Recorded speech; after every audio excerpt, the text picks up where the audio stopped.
A little bit of energy from you. Boing. I love it. I love it. A Friday edition of the Bendy. Just you and I today, Jeff. How are we feeling True. today? Tension's rising. There's a lot we're going to get into today. But before we do, just want to remind everyone here at the Blue Review, we are powered by LAX and our friends over at Los Angeles International Airport. Changes are arriving daily, reducing traffic, saving guests time. So if you want to learn more, flylax.com/transforming LAX. I'm going to be there next week. I'm heading out to, have you ever been to North Dakota? I can't say I have. Yeah, neither can I. And it's going to be an interesting time. My friend's having a destination wedding, and North Dakota was the destination. So Okay. Quite the destination. Quite the destination. I foresee myself, I'm in the wedding, and I foresee myself having a lot of drinks. That's all I'm going to say. There you go. And speaking of having a lot of drinks, Dodgers, Padres, man, it felt like I needed to have a lot of drinks after all this tension. Jeff, let's get right into this. I know that you wanted to kind of lead things around here and talk about the match, the games, and just all that went down over the week. Chaos last night. Too bad for Greg and Marcus. They couldn't be here today, and I'll fill in driving the ship a little bit. But, man, I mean, this series, Parker, was 4 games. None of them disappointed. None of them weren't exciting, to say the least. Of course, last night's game ends with a Dodgers loss, but that wasn't the story. The story was the brouhaha, the beanballs going back and forth. And it starts, obviously, going back to Andy Pais overreacting to a fastball in, and then a Padre gets hit and a Dodger, and it goes back and forth. And last night, it seems like we're going to get out of this 4-game series without anything boiling over. And in the top of the 9th, Jack Little, who had just been called up that day, added to the 40-man roster, making his major league debut. It's 5-0. He throws a fastball that sneaks in on Fernando Tatis and hits him in the worst place possible, right on the wrist. And Mike Shildt, Padres manager, who for 96 hours basically looked like he was looking for a fight. He was looking to be mad about something. He found it. He comes out of the dugout, MF and whoever would listen, staring down Dave Roberts. Dave says he took it personally. Dave storms out of the dugout. These two guys meet chest to chest. And then things go even one step further in the bottom of the 9th, because in a 3-0 count with first base open, Robert Suarez, the closer for the Padres, 100-mile-an-hour fastball, way up at the shoulder blades. And so here's where I want to start, Parker. We talked on our show, Dodger Heads, last night. I didn't necessarily have an issue with Ohtani getting hit, because I think their guy gets hit, one of our guys is going to get hit. The problem to me is 100-mile-an-hour at the head. And as Dave Roberts said, for a righty to hit a lefty there, you have to be trying to do it. That was the biggest issue to me. How did you feel about how that whole scenario played out? Yeah, listen, Suarez has been bad, but that is just completely out of the realm of just bad. That is 100% on purpose. Everybody knows it. Even Shildt, everybody on the Padres side knows it. And Tatis even said after the game in regards to his, he initially didn't think it was purposeful. He just said, let's clean it up a tad. When it comes to this one, nobody can walk around this one. Nobody can talk around this.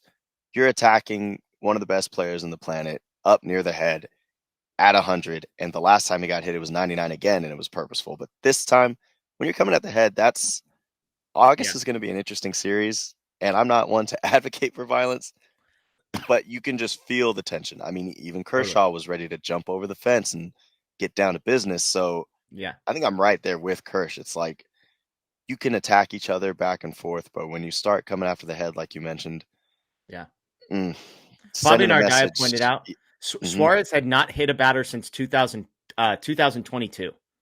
So almost 3 seasons, and then a 3-0 fastball with first base open and Miguel Rojas on deck. We're supposed to believe that slipped.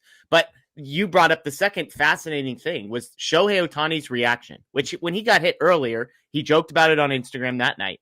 This time he takes 100 up to the shoulder blades, and like 3 feet away from home plate, he is waving his players, hey, stay in the dugout. We don't want drama. We don't need this nonsense. As you mentioned, Kershaw was halfway over the rail. Glasnow looked like he was ready to rumble. Ben Kasparius looked like he was standing up saying, are we doing this thing? Like, what's going on? How did you feel about the Dodgers? Like, is there any part of you that feels like the Dodgers missed an opportunity to kind of assert themselves in that moment? Or do you think they did the right thing by following Ohtani's lead when he said, hey, none of the drama, none of the nonsense? In hindsight, it's always right to follow Ohtani. Ohtani has always been the bigger person, and it's just another thing to add to the list of things he's better than us at. Yeah. Because yes, I will admit, in that moment, I thought they missed an opportunity to just listen. Again, not trying to advocate violence, but I agree with maybe a little bit of a scuffle. If you're Yeah. going to have to let somebody know, it would have been Robert Suarez in that moment and Schilt, because he obviously the directive came from somewhere, whether it was the players forming together or whatnot. In that moment, I was upset. All my buddies, everybody was texting, "Oh, it's up. It's Yeah. time to get Jose Ramirez on Tim Anderson status," you know. But I'm glad Otani waved them off. Yeah. Show that patience. Show the Padres what kind of organization, the Yeah. Dodgers are in terms of just like how they react to things. He basically said, "All right, you're going to come after me, but that doesn't affect me." Yeah. I likened it to you're driving down the freeway, you cut somebody off, they drive angry as hell, middle finger straight at you, and it's a smile and a wave right back at him. Like that was what Otani did, right? It's actually the worst thing that you can do to them is not to Exactly. react, is to then go down smiling to first base, come over, talk to Jose Iglesias in the dugout. Like to me, it just sort of, it's like the too small sort of taunt move. It's like you don't even did a fly just hit me? Like, did something just get in my way? What happened? So I loved that from Otani, and I think it just put the Padres in their place. And I'm curious. Like the question then is, you mentioned that these teams don't play again for like another 2 months. So my question is this over with? Like 4 guys got hit for the Padres, 4 guys got hit by the Dodgers. Again, if Tatis is out for a while, then I think that changes the equation. But first round of X-rays were negative. It sounds like he's going for more testing this morning. Do you think 100 miles an hour to Otani's back? It feels like if somebody makes the next move, it would be the Dodgers. Do you think that happens in August? I'm I would caution people to lean towards like, hey, there's just going to be an immediate brawl game one. If you look and do some deep diving on Twitter, you can find some of the front row seats behind home plate during that scuffle. You hear Dave saying like, hey, we're going to talk after the game to all the like coaching staff of the Padres. They're going to figure things out. And I might have to do some deep diving, Jeff. This is going to sound very like behind the scenes. I have somebody who I know on the Padres staff. I think they're just working with the infield. I might have to go talk with him, see if I can do some research about There you how go. real this may be, or if this is just a moment of like, hey, 8 players got hit, Yeah, so we have to show that we're showing something. totally. I don't think there will be anything game one, but there will be tensions. I mean, everybody from Ardaya, like you mentioned, to Alden Gonzalez is actively saying, yeah, that was real tension. That was real like hatred. Yeah. Yeah, and I think if a ball slips, like I don't think somebody's going to go into that August series like, hey, Dave like going to pull the team aside and be like, hey, we're going to get one back for what they did to Exactly. Otani. But what's definitely going to happen is Lou Trevino's going to lose a cutter, or Jack Little is going to lose a fastball. Like somebody's going to get hit. I think you can make a pretty compelling case that none of the times the Dodgers hit them were on purpose. And I think you can make a pretty compelling case that at least two of the Padres 4 hit by pitch were probably not on purpose. I think the 2 to Otani were blatantly obvious and intentional. I think everything else that happened in the series was accidental. So that's 1.5 accidental hit by pitches in per game for 4 games. If that happens in this next one, I think it's going to blow up. One other thing I wanted to touch on real quick before we get to the actual baseball that was played last night was 2 of the narratives that have come out from Padres fans. I mean, it's the best. Like, if you haven't just dove into the Padres Twitter this morning, like, do yourself a favor, make yourself a cup of coffee, get yourself a protein bar, whatever you need to do, because there's 2 lines of thinking that are my favorite. And Parker, I'm going to let you tell me which of these you like best. So option 1 is all the people that thought Dave Roberts was afraid of Mike Schilt and thought that Mike Schilt was going to beat Dave Roberts bleep on social media. I'm seeing that side now. Which is amazing to me because if memory serves me, it was Dave Roberts who circled around to the pitcher's mound where nobody was standing and basically said, hey, I'm right here. And I thought he was playing peacemaker. And then he said, I don't know what I'm allowed to say on this show, but basically said, I'm going to beat your bleep mouth pretty clearly to Schilt. I'm like, okay, maybe he's not playing peacemaker. So number 1 is Mike Schilt, Grandpa Mike Schilt, Don Zimmer Jr., Mike Schilt was going to beat Dave Roberts. That's my first. The second one is that Dave Roberts knew that he was going to intentionally hit Fernando Tatis, which is why he removed Mookie Betts, Will Smith, and Freddie Freeman from the game, as if hitting Shohei Ohtani wasn't the thing that he should have been most afraid of. Like, as if that would have been the thing that he would have done first. All due respect to Will Smith, All due respect to Will Smith. If you're Yeah. afraid of your guys getting hit, Will Smith's staying in the game and Shohei Ohtani's coming out. So, which do you like more? Mike Schilt would have beaten Dave Roberts up, or the Dodgers knew this was happening and they protected Mookie Betts instead of Shohei Ohtani? Well, okay, so I'm looking in the chat here. This is interesting. So this is all the perspective of San Diego Twitter, correct? Yeah, I love it. I I love it. I think that the first one is just absurd It's the because best. let's be real. Like you mentioned earlier in this show, Schilt looks like for the last 9 days he just wanted to fight with somebody. There's just like Yeah. bags under his eyes. He looks like he's upset, and he's just actively upset all day. But Dave stood on business. He was pointing. Yeah. His finger was right there in Schilt's face. I think that if it would have come down to it, Let's just say I one of would have. these guys looked like he's in slightly better shape than the other. If I told you, Thank you. Parker, if you had to guess right now, how old do you think Mike Schilt is? I mean, you were looking at a dude who looks like 60 to 65 in terms of So just how he he's looks. 3 years older than Dave Roberts. Dave is 53, Schilt is 56. Let's just say one of those guys looks 50 and the other guy looks like he's 65 plus. Okay, we'll just leave it at that. And when you talk about the second one in terms of, listen, Dave took guys out. I want to address the chat because everybody's asking like, hey, why punt the game so early? Yep. Maybe there is something to that then, because you take these guys out earlier than obviously fans would have wanted, Yeah. and then you end up in a situation where now you have Dalton, Kike, or excuse me, even Rojas in a tight game situation. Maybe the Padres Twitter have something. Well, so there's right. two things. I don't think Dave did it because he knew he was going to hit Tatis, which is Padres Twitter's beef. Because if he knew he was going to hit Tatis, Ohtani would have been the first guy taken out of that game. He is the guy you need to protect more than anyone else. The fact that he wasn't taken out just shows how stupid of a theory that is. But I'm glad you brought up the fact that when Ohtani is hit, all of a sudden it's Miguel Rojas and Dalton Rushing who come up with the game on the line. And this is where I kind of zagged a little bit on our show last night because this bothered me. And Dave said after the game, hey, his point was like, if you think we were trying to hit Tatis, like I pulled my guys and left a rookie in because all I cared about was just getting out of this game, like getting this across the finish line. We took 3 out of 4, move on. But my issue with that is I hate that on the position player side. I don't have any issue with it's 5-0, leave Jack Little in the game. I'm perfectly fine with that because then you got to burn another arm and the trickle effect, etc. But like, are we really supposed to act like giving Mookie Betts an extra 30 minutes off last night or Will Smith an extra 30 minutes off, Freddie Freeman extra 30 minutes, like is somehow going to have a massive impact on how they feel tomorrow or the next day? So I know it was unlikely down 5-0 that the Dodgers were going to rally and this was going to matter. But the fact that it did, Parker, this was one thing, and I'm a Dave Roberts defender. And I said after the near brawl, I'm like, extend this man, because I loved how he was chill. I think he blew it last night by pulling these guys because I don't think the value of saving them, of giving them rest, getting them off their feet, I don't think that is anywhere close to big enough to justify putting yourself in the spot that you ended up in. Yeah, especially when you're talking about those specific guys who literally never want to leave the field. So I agree with you, and I think that moving forward, I mean, you're not really going to get unique situations like this very often during the season. This is a very Padres-specific scenario.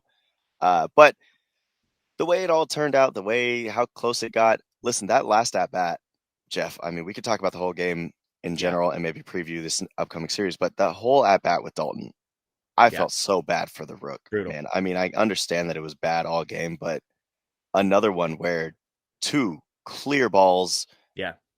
He had to swing at that last one. The only strike was the one that he actually swung at.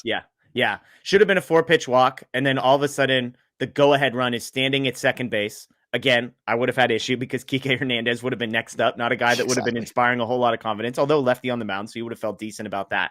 But yeah, it was tough. It was tough. And I'm with you. Like baseball, you should reward a guy for having a great eye. And those pitches, it would be unfair to say they weren't close, but they were definitely balls. They were definitely outside of the strike zone. And so Dalton Rushing does what he's supposed to do. A guy who's fresh out of the bullpen, didn't get a chance to warm up because Suarez gets ejected. And so he goes up there being patient, saying, hey, if I can get myself to first base, put the go-ahead run in scoring position and pass the baton one more spot to Kike, then that's my job. The fact that he takes 2 pitches outside the strike zone, both are called strikes. To your point, there's not a whole lot of excuses we can make for the pitch he swung and missed the fastball right down the middle. But I'm with you. I feel for the kid because I think he handled that at bat well, and he wasn't rewarded ultimately for it. And that's the final out of the game. All of a sudden, the 5-3 rally with the bases loaded just falls flat really, really quickly. Were you starting to believe, Parker, that it was going to happen, that this whole sort of karma was going to swing back the other way and this whole thing was going to go sideways for the Padres? I genuinely was. The first batter, Matsui, so when he walked the first batter and he was Yeah. just looking like out of sorts, I thought, oh boy, didn't get a chance to really warm up all that well. This is kind of coming to fruition. But of course, I knew in my head, if it was Will Smith, then of course he would have walked it off because Yeah. he's on fire recently with runners in scoring position. But Yeah. I love that the kid came up with confidence. Dalton, when he just on a broader scale and a broader conversation about Dalton, when he does play, he plays hard, and I love that about him. So great future in the league, and that was an unfortunate at bat. I hope he doesn't beat himself up Yeah. too much because that's just tough to see. Yeah, and coming in cold, it's only, I think he had gotten one other at bat prior in the inning prior, and that was it. So tough spot for him. One other thing I wanted to touch on is just kind of, we finally, Parker, come to the end of this 29 game gauntlet that the Dodgers Yes. were in. They played 29 consecutive games against teams over 500, and 17-12 is the final record. They won 6 of the series. They tied 1 of the series, and they lost 2. So 6-2-1 in overall series over this stretch. They started with a 1-game lead on the Giants and a 1-game lead on the Padres. They finished with a 3.5-game lead on the Giants and a 5-game lead on the Padres. I remember doing shows like this one, like our show, and saying, what do the Dodgers need to do? And if you would have told any of us, hey, they're going to win 6 of the next 9 series, they're going to tie 1, they're going to win 17 of 29, and they're going to extend the lead in the division, we all would have, like, in a heartbeat said, done, sign me up, I'll take it. 17-12, like, I don't want to lose sight of how impressive that is for the Dodgers to have finished this run the way that they did. I think everybody needs to take a step back, kind of look back, just look at the score boxes for each of those games, because what the Dodgers did, we were actively saying on this show, if they come out 500, that would be a massive success because they would still be hovering around that 1-2 game lead.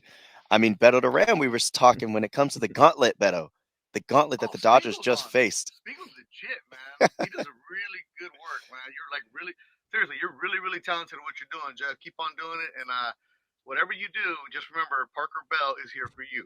I appreciate it. Big endorsement from Beto. I love that. There you go. I love it. But even guys like Beto, Travis Rogers, we looked at this gauntlet and we thought, okay, with the bullpen being so taxed as they were, with the injuries to the arms, 500, massive success. What we saw, everybody needs to take a step back and go, wow, Dodgers may have just honestly won their season with this stretch because they are now rewarded by the baseball gods with the Nationals, Rockies, White Sox, Royals. Yeah. I believe they have, it's either the easiest or the second easiest schedule in all of Major League Baseball from this point forward. So the fact that the Dodgers, like do the math on this, that they're starting this stretch with a 3.5 game lead over the Giants, who, I'll be perfectly honest, I think is a little fluky, a 5-game lead over the Padres, who I still think is a better team than the Giants. I know that's not the mainstream opinion, but you're giving yourself a 5-game push cushion. And oh, by the way, like, Emmett Sheehan is going to be back. I know he got sent down yesterday. He'll be back in a couple of weeks. Shohei Ohtani is getting built back up. All the reports on Snell and Glass now, even though they aren't close, are trending in the right direction. Like, the fact that you are going to start the easiest part of your schedule with a cushion in the division and with, like, better health seemingly in front of you than you had behind you, all of that, to me, Parker, is the reason for optimism. One of the phrases we've started using on our show is up and to the right. Everything with the Dodgers is going up and to the right now. And I think that's the reality of where it is. 17-12, up and to the right. Health, up and to the right. Easiest schedule, up and to the right. Like, it feels like the Dodgers survived this. And I actually think this Padres series might have sort of lit a fire where maybe it would have been easy for them to take their foot off the gas. But I imagine it's going to be impossible for them to coast into this National Series because they're still going to be running hot after what they went through last night. And so I'm hopeful that they can kind of put boot to throat and make a run here over the next couple of weeks. Yeah, so we're looking at nearly 85-ish games, 86-ish games remaining. I don't know, Jeff. I mean, if we see a team going roughly, let's just say averaging here like 60-20 to finish out the season, that's completely possible from this Dodgers squad. Yeah. And I don't know where that leaves them in terms of over under 100 games, but just in general, like you mentioned, I love your thought process of just going into this next series, because I kind of wanted to get into Yama before we close out. We get to see, hopefully, obviously he might have some bruises, but we're going to see Shohei pitch again Sunday. Yeah.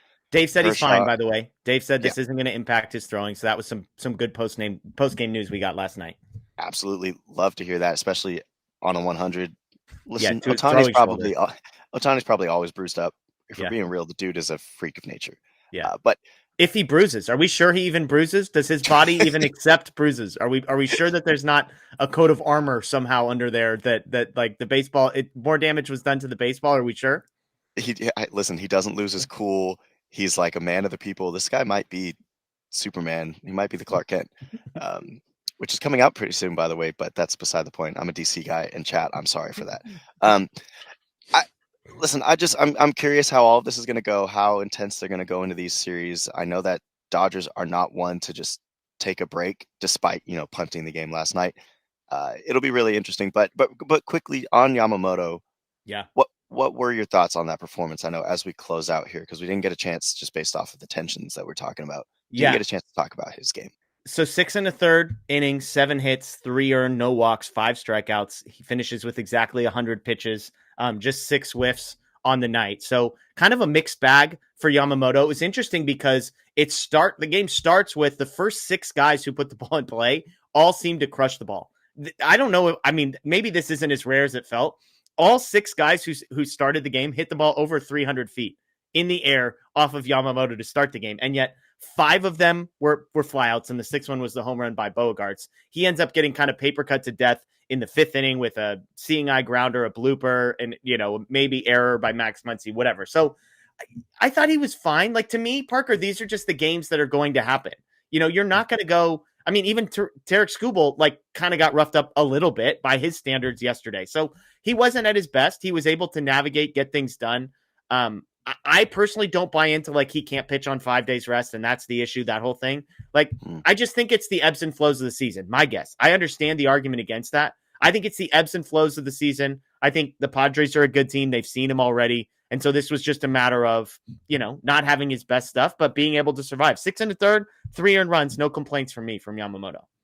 No, agreed. And I think Yamamoto against the Padres, the Padres happen to have games against him. They've seen him a lot at this point in his career, and they happen to have games where they are patient, and they did just that yesterday. But I mean, once he got in his groove, it took an ump ruining an immaculate inning to really get out of his groove. Not necessarily out of his groove, but to throw the game around. So Yamamoto. And I should correct something real quick, because somehow I didn't realize that the schedule fell this way. This was actually the first time Yamamoto faced the Padres, so we were off on that one. There we are. He had avoided them this year. Obviously, they saw him a number of times last year. In the postseason, they saw him twice. And then in the regular season, they saw him twice as well. So 5th time facing them, first time in 2025. So just wanted to clean that up. I'm sure he will see them again in August. Yes. So we'll be corrected back up then. Love it. So I know we're closing out, Jeff, but why don't I just send it over to you real quick? This was a really fun episode. We got a lot of people in the chat who wanted to talk about the spiciness, the tensions against the Padres. We can react a little more over socials, but I know that you're going to be reacting over the weekend and on your platforms. Where can we find all of your stuff?